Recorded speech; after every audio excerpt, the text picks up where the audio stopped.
Parag Khanna, best-selling author, CEO of AlphaGeo. Those who know your work know that you talk provocatively about big macro concepts, things like the future being Asian, or as early as 2008, talking about the multipolar world that was emerging.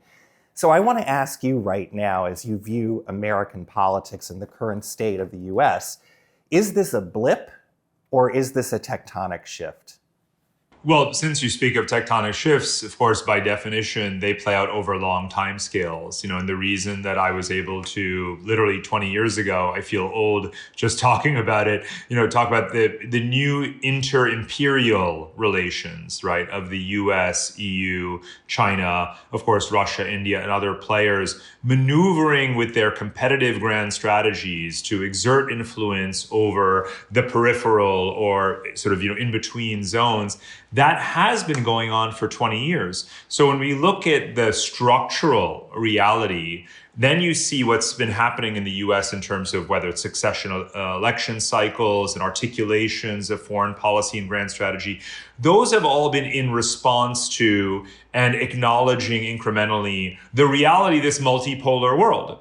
That, again, like yourselves in the GZERO context and me with, the kind of observing competitive grand strategies, these geopolitical dynamics just play out over very long timescales, and you can see them coming. And the key takeaway, though, is just for everyone to get on the same page about this. The world has been multipolar for a while, and it will be multipolar long into the future. Multipolarity is not a blip. It is the durable condition, the durable underpinning, in a way, of any accurate geopolitical analysis. So it's interesting. You've also said that superpowers buy into multilateralism when it benefits them. And I'm curious, as we start to see the United States back away from multilateral organizations it created essentially 80 years ago, and you start to see things like China's vice premier in Davos endorsing a multilateral approach to trade, is it now benefiting China to be multilateral and not the United States?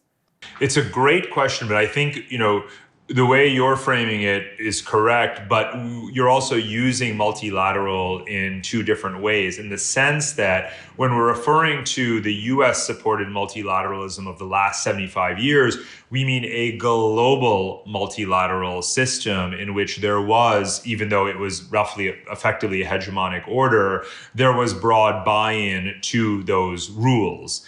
But as we know, the institutional order has to in some way correspond to the geopolitical distribution of power. And so part of the reason that you have this fragmentation of the previous multilateral system, which we think of as global and universal, is that you have new geopolitical power dynamics. And so the question is, what is the new type of multilateral order that's going to replace the previous one? And what China is proposing and supporting is not simply to replace America in propping up the previous global universal multilateral system. It's their own version of it, which is much more inside out and bottom up. Right. And that's why they've been sort of establishing their own institutions. Belt and Road Initiative, AIIB, Global Security Initiative, fill in the blank acronym. They've been, sort of experimenting a fair bit and getting broad buy-in. That's very different from the United Nations, right? So I think we all have to be not to be cynical about China, but to be very clear that in the same way that the US supported global multilateral institutions to advance its own interests, as well as to serve certain common goods, China is constructing its own version of bottom-up multilateralism, and it doesn't need the UN to exist or the World Bank to exist for its version to advance. And that's exactly what China is doing right now. So you have created this concept of a periodic table of states, which essentially ranks nearly 200 states on strength and stateness, which then gives a stability score. I want to ask you, how do you define strength and stateness? It's a great question. So, of course, a lot of people would say, why yet another index, right? But we found that there's obviously so many rankings out there that do focus primarily just on strength, which is the strongest state, which is the most powerful state, what's the pecking order of powers. And it doesn't surprise anyone when they see the US or China as 1 and 2, and then you see Russia and India and Saudi Arabia and Germany and Britain somewhere in the top. How does that add any value? Because everyone already knows that. But we also found shortcomings in the way we measure that strength, because a lot of those rankings and methodologies are fairly antiquated. As you well know, they go back to the 1960s when we were focused only on territorial size, population size, manpower at arms, industrial capacity. And democracy, right? Right. The traditional Western sense of democracy. Well, actually, we'll park that off to the stateness side because we're just talking about strength, like nuclear weapons, submarines, raw materials. That was strength. We have actually modified that component too to also look at your net international investment position, your currency reserves, your debt to GDP ratio, because while not corresponding to military power in the traditional definition of strength, of course they are fundamental to understanding the strength, the capacity of a state. Then stateness is where typically that is conflated with democracy. Right. And there again, it's fairly boring. The democracy rankings or political rankings of states, which is a whole other literature, a whole other set of indices that are very popular. And, people don't hold their breath for them to come out, but we know, who publishes them. And it's obviously always New Zealand is number 1. Norway is number 1. Again, boring. So we said, well, does this really measure the quality of governance of a state? Now, for anyone, honestly, in political science, this should no longer be controversial. That is much more useful to measure the overall governance quality of a state than merely whether or not it is a procedural democracy, right? I just don't think, if I do have to say this over and over, it's a sad reflection, right? But again, we have so many more indicators that we can use these days. So we say stateness, which is not our term. Of course, it is a term that's been around in political science for a long time, and it is effectively not fully synonymous with, but state capacity, institutional capacity. So here, it's not just procedural democracy, it's, of course, independent judiciary and rule of law and effectiveness of the public service, quality of public service delivery. It can be median income. We bring in, again, here some new things that reflect what is the actual fundamental quality of stateness, like climate resilience. Well, that's not something people cared about long ago. Food security, not something people were really worried about. Energy provision, right? Things like this. So that's part of stateness too, right? How capable is the state of providing these basic functions that are actually part and parcel of the definition of statehood itself, rather than just saying, well, we're democratic and you're not democratic. That just doesn't get you anywhere in the real world today when you look at what countries actually want, which is to be more stable, and to be more stable is a composite of your strength metrics and your stateness metrics. So unlike the periodic table of elements, right? The periodic table of states these states don't come with fixed numbers that are never going to change, like helium, right? Right. I'm looking at Germany, for example, at number 2, and following its recent election, Parag, will it stay there for very long? Well, I've actually always had confidence in Germany's ability to hold that position. I was certainly a bit nervous, seeing how it might play out, especially with Elon Musk providing an extreme amount of backing to the far right party, which did gain ground. But Germans have a stability bias. Ordnungsgesellschaft is their own term for it, right? Orderliness.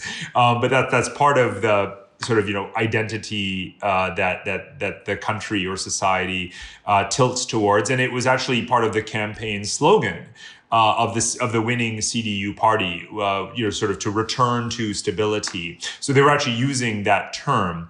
So I'm not surprised that you wound up with the kind of the center holding to some degree. And I do think, again, one of the things I've already been telling Germans is, you've maintained your number 2 position in the periodic table of states. And they say, what, really? And I say, well, just imagine how bad it must be in the rest of the world, right? That you've managed to hold on to number 2. But no, honestly, I'm not surprised because, again, you look at the 24 variables and you think about especially large countries that have been able to deliver across that full spectrum. Then it really is places like Germany and Japan that rank very, very high. And they've earned it over decades. Whether they can hold on is something we'll see in subsequent years. And in many ways, this stability factor is really a measure of resilience, which is very much kind of a buzzword right now in geopolitics. I know this is more than just an academic exercise. How do you expect people to use this information? Is this for investors? Is this for corporations? What is the point ultimately of the chart?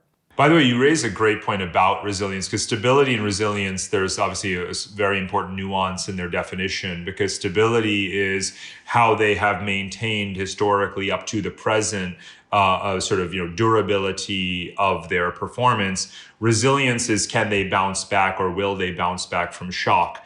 And that remains to be seen, although there have recently been shocks. But you can be stable and not necessarily resilient. So that's an important nuance. And I'm mentioning this because we actually do want to evolve this in the direction of bringing in more metrics that would really correspond to resilience in that technical sense. But that's going to take some time because you need higher frequency data and so on. But the immediate use cases are already clear, because for investors, for asset managers who are typically using things like the off-the-shelf sovereign ratings, from the ratings agencies, those toolkits, generally speaking, of course, they're also backwards looking, but they've biased towards so-called developed markets. And over the last 20 years, investors have left a lot of money on the table by not investing in countries that have performed in terms of stability, right? Higher growth, but not necessarily fully democratic, not necessarily fully, liquid markets the way you want to see when you're following the ratings agencies, but that have performed very well. So what we do recommend is that either ratings agencies themselves or investors bolt this on and say, wait a minute, this country may not be a DM just yet, developed market. However, it's meeting these criteria for stability. We should allocate a little bit there. Or perhaps someone should build an ETF of countries that rank in the top 20 in our stability score or something like that. But most of all, as you know, your heart and mine are certainly with the public education exercise and mission, right? We really want, whether it's policymakers who cast aspersions on other countries or simply just don't know enough about them, to take that holistic view. Students, of course, as well. Travelers, nomads, you name it. Well, Parag Khanna, thanks so much for stopping by GZERO. It's fascinating stuff. I know you have a foreign policy piece coming out as well, which we'll make sure to share with people, and best of luck to you. Thank you, Tony. Great conversation.